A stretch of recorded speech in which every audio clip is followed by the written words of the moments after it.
नमस्कार विद्यार्थी मित्रांनो, मी प्राध्यापक गजानन पाटील आपल्या यूट्यूब चॅनलवरती मी आपलं खूप खूप स्वागत करतो। मित्रांनो, आज आपण PSI STI ASO combine group B साठी अर्थशास्त्र ह्या विषयाचा सिलेबस डिस्कस करणार आहोत। यापूर्वीच्या एका लेक्चरमध्ये आपण राज्यघटनेचा सिलेबस पाहिलेला आहे की एक्झॅक्टली राज्यघटनेमध्ये कोणत्या मुद्द्यांचा आपण अभ्यास केला पाहिजे। अशाच प्रकारे आज आपण अर्थशास्त्र ह्या विषयासंदर्भात डिस्कस करणार आहोत। मित्रांनो, अर्थशास्त्र ह्या विषयासंदर्भात विद्यार्थ्यांमध्ये प्रचंड गैरसमज आहेत की नेमके कोणते मुद्दे वाचले पाहिजे। आयोगाने जो दिलेला सिलेबस आहे तो सिलेबस आणि आपण काय वाचावं यामध्ये खूप संभ्रम असतो आणि अर्थशास्त्र हा विषय बऱ्याच जणांना कठीणही जातो। परंतु गेल्या काही वर्षाच्या पेपरचं जर आपण ॲनालिसिस केलं तर काही मुद्दे मात्र आपल्याला निश्चित मिळतात की जो आपण एक अभ्यासक्रम म्हणून वाचू शकतो। आज आपण तेच मुद्दे एक्झॅक्टली डिस्कस करणार आहोत। जर तुम्ही ह्या मुद्द्यांचा अभ्यास केला तर एक्झॅक्टली फक्त ह्याच मुद्द्यांवरती तुम्हाला येणाऱ्या पूर्व परीक्षेमध्ये प्रश्न पाहायला मिळतील। तर बघूयात आपण हा काय सिलेबस तुम्हाला डिस्कस करावा लागेल। हा सिलेबस डिस्कस करत असताना मित्रांनो, सुरुवातीला आपण पाहू की आयोगाने आपल्याला काय सिलेबस दिला। त्यामध्ये जर तुम्ही पाहिलं तर आयोगाने पूर्व परीक्षेमध्ये असे काही 7 टॉपिक दिलेले आहेत। या 7 टॉपिक मध्ये एक टॉपिक आहे की ज्याला आपण अर्थव्यवस्था हा एक चॅप्टर असं म्हणतो। ठीक आहे, मग अर्थव्यवस्थेमध्ये आयोगाने काय सांगितलं? आयोगाने जो दिलेला सिलेबस आहे अर्थव्यवस्थेमध्ये तो सिलेबस अशा प्रकारचा आहे की त्यामध्ये असं म्हटलं, भारतीय अर्थव्यवस्था, ठीक आहे, भारतीय अर्थव्यवस्था, त्यामध्ये राष्ट्रीय उत्पन्न, शेती, उद्योग, परकीय व्यापार, बँक, लोकसंख्या, दारिद्र्य व बेरोजगारी, मुद्रा, राजकोषीय नीती, त्यानंतर म्हटलं की शासकीय अर्थव्यवस्था आणि त्यामध्ये अर्थसंकल्प, लेखापरीक्षण। म्हणजे असं खूप असं काही विस्तृतमध्ये काही सांगितलेलं नाही आहे। फक्त काही मोजकेच शब्द त्यामध्ये दिले आणि म्हटलं ह्या प्रकारचा सिलेबस हा PSI STI ASO कंबाईनच्या पूर्व परीक्षेला असेल। परंतु एक्झॅक्टली याच्याही मध्ये आणखीन ॲनालिसिस करून कोणते मुद्दे वाचले पाहिजेत हे मात्र समजणं काहीसं कठीण जाते। पण मी वारंवार सांगेल की मागे झालेल्या पेपरचा जर तुम्ही अहवाल घेतला तर तुम्हाला एक्झॅक्टली कळेल की नेमके सब पॉईंट्स कोणते वाचले पाहिजे। त्यामध्ये बघूयात आपण मित्रांनो की जे काही ॲनालिसिस केलेलं आहे त्या ॲनालिसिसमधून आपल्याला कोणते मुद्दे पाहायला मिळतात। जसे की त्यामध्ये काही ठळक मुद्दे निघतात। पहिला मुद्दा आपण पाहू, त्यामध्ये आर्थिक नियोजन, मोस्ट इम्पॉर्टंट। आर्थिक नियोजनावर जनरली एखादा प्रश्न असतो म्हणजे असतोच। ठीक आहे, की साधारणतः जर 14 प्रश्न जर PSI STI ला पूर्व परीक्षेला विचारले गेले तर त्याच्यामध्ये एक कधी कधी 2ही प्रश्न आर्थिक नियोजनावर येतात। मग आर्थिक नियोजनामध्ये काय वाचलं पाहिजे? त्यामध्ये आहे पंचवार्षिक योजना, त्यानंतर अर्थसंकल्प, ठीक आहे, वित्त आयोग आणि अर्थसंकल्पाचे जे काही प्रकार असतील एक या टाईपचं तुमचं डिस्कशन, म्हणजे या टाईपचा तुमचा अभ्यास व्हायला पाहिजे। ठीक आहे, त्यानंतर नेक्स्ट पुढचा टॉपिक आहे राष्ट्रीय उत्पन्न। मग आता राष्ट्रीय उत्पन्नामध्ये नेमके काय टॉपिक विचारले जातात?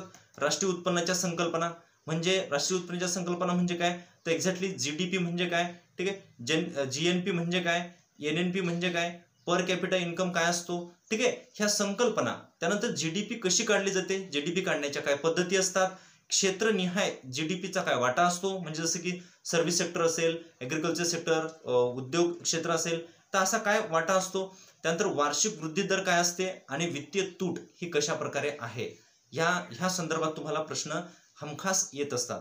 त्यानंतर पुढचा एक प्रश्न मुद्दा परीक्षेमध्ये विचारला जातो तो म्हणजे परकीय गुंतवणूक। आता परकीय गुंतवणुकीसंदर्भात नेमकं FDI ही संकल्पना काय आहे, म्हणजे तुमचं संकल्पनात्मक अंडरस्टँडिंग हे क्लिअर असलं पाहिजे की FDI काय आहे, FDI भारतामध्ये कसा येतो, FDI भारतामध्ये येण्याचे नियम काय आहेत, हल्ली म्हणजे गेल्या काही वर्षामध्ये कोणकोणत्या क्षेत्रामध्ये 100% FDI ला परमिशन देण्यात आलेली आहे, कोणत्या देशामधून भारतात किती FDI येतो, भारतातून किती पैसा गुंतवणूक म्हणून बाहेर जातो, कोणकोणत्या क्षेत्रामध्ये FDI येत असतो, असे काही सिलेक्टेड पॉईंट आहेत की जे वारंवार आपल्याला एक्झाममध्ये विचारले जातात।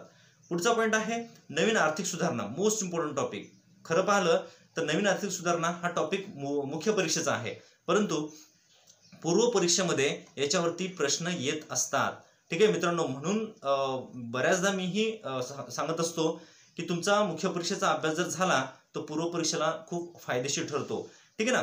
नवीन आर्थिक सुधारणा म्हणजे 1991 ला जे काही LPG पॉलिसी आणली गव्हर्नमेंटनी, ही LPG पॉलिसी नेमकी काय आहे, या पॉलिसीच्या अंतर्गत गव्हर्नमेंटने काय स्वीकारलं, जागतिकीकरण म्हणजे काय, खाजगीकरण म्हणजे काय, उदारीकरण म्हणजे काय आणि या अंतर्गत गव्हर्नमेंटने नेमक्या कोणत्या सुधारणा आपल्या इकॉनॉमीमध्ये आणलेल्या आहेत, ह्या सर्व बाबींचा तुम्हाला अभ्यास करावा लागेल।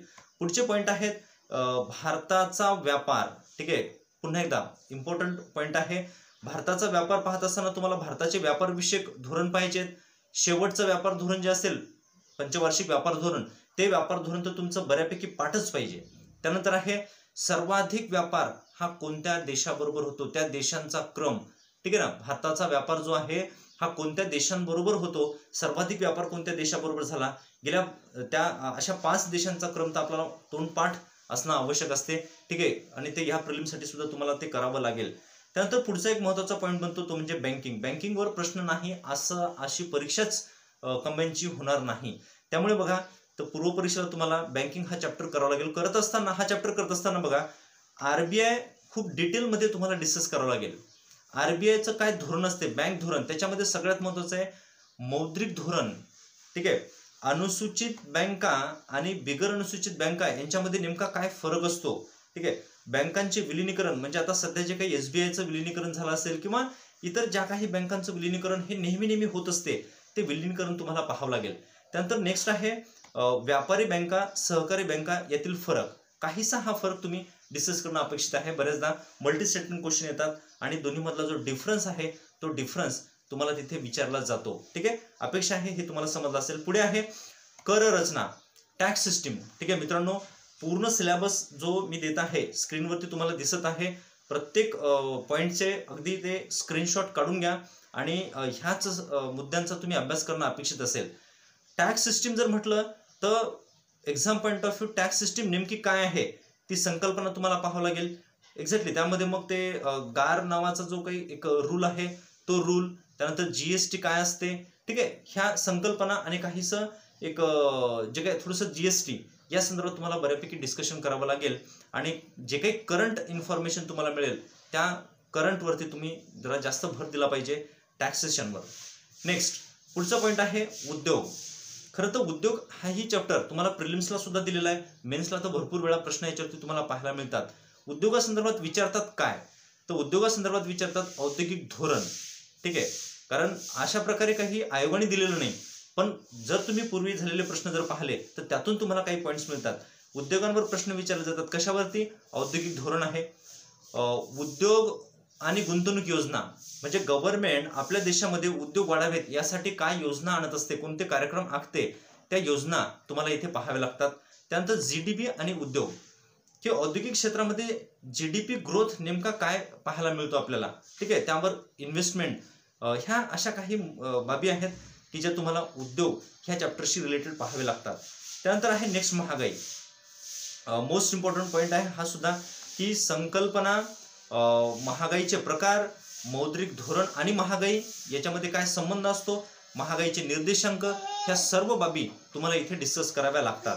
त्यानंतर पुढे जर पाहिलं तुम्ही तर कृषी अर्थव्यवस्था म्हणजे एक ॲग्रिकल्चर नावाचा जो मूळ एक टॉपिक होता तो टॉपिक तर आता राहिलेला नाही, परंतु कृषी अर्थव्यवस्था म्हणजे देशाची अर्थव्यवस्था आणि ॲग्रिकल्चर सेक्टर याच्यामध्ये काय संबंध येतो, ॲग्रिकल्चर सेक्टरमध्ये कोणकोणते कृषीविषयक कार्यक्रम चालवले जातात, भारत सरकारच्या माध्यमातून आणि महाराष्ट्र सरकारच्या माध्यमातून नेमकं कृषी नियोजन कशा प्रकारे चालवलं जाते, कृषी विकास कसा केला जातो, त्यामध्ये हरित क्रांती ही कशा प्रकारे पार पडलेली आहे आपल्या देशामध्ये, या मुद्द्यांचा अभ्यास तुम्हाला खूप जास्त इम्पॉर्टंट ठरतो. त्यानंतर आहे मानव विकास निर्देशांक. ठीक आहे, आता मानव विकास निर्देशांकामध्ये काय होते, खूप महत्त्वाचा पॉईंट आहे मित्रांनो, की मानके म्हणजे काय, तर नेमकं मानव विकास निर्देशांक कशाच्या आधारे काढला जातो, ती मानके आणि या निर्देशांकामध्ये देशांचा क्रम काय आहे, त्याच्यामध्ये भारताचा क्रम आणि शेजारील राष्ट्रांचा क्रम हे खूप जास्त इम्पॉर्टंट ठरते तुमच्यासाठी. त्यानंतर नेक्स्ट आहे दारिद्र्य व बेरोजगारी. ठीक आहे, दारिद्र्य व बेरोजगारी.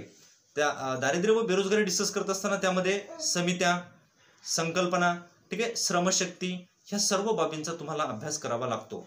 त्यानंतर मोस्ट इम्पॉर्टंट पॉईंट आहे ते म्हणजे लोकसंख्या. लोकसंख्या खरं तर एक जिओग्राफीचा पार्ट आहे, त्यानंतर तो अर्थशास्त्रामध्ये सुद्धा विचारला जातो, पण अर्थशास्त्रामध्ये विचारत असताना त्यामध्ये संकल्पना आणि काहीसं तज्ज्ञांची जी काही मते आहेत ती मते या संदर्भात तुम्हाला काहीसा अभ्यास करणं अपेक्षित असेल. तर मित्रांनो, हा झाला ओव्हरऑल PSI STA ASO याच्या पूर्व परीक्षेसाठीचा सिलेबस, स्पेशली फक्त अर्थव्यवस्था. यापूर्वी जे आपण राज्यघटनेचा सिलेबस पाहला अपेक्षा आहे, तुम्ही तोही व्हिडिओ पाहला असेल, नसेल पाहला तर तुम्हाला डिस्क्रिप्शनमध्ये त्याची लिंक मिळेल किंवा आय बटनवरही त्याची तुम्हाला लिंक मिळेल, तोही व्हिडिओ पाहून घ्या, स्क्रीनशॉट काढून घ्या आणि एक्झॅक्टली ह्याच पॉईंटचा तुम्ही अभ्यास करा. याच्यावर तुम्हाला निश्चित प्रश्न मिळतील, याच्या बाहेर प्रश्न जाणार नाहीत. तर भेटूया मित्रांनो पुढच्या व्हिडिओमध्ये आपण दुसऱ्या एका विषय त्या विषयाचे आपण असेच मुद्दे बघूयात की एक्झाम पॉईंट ऑफ व्ह्यू कोणत्या मुद्द्यांवरती प्रश्न विचारले जातात. ठीक आहे. जय हिंद, जय भारत.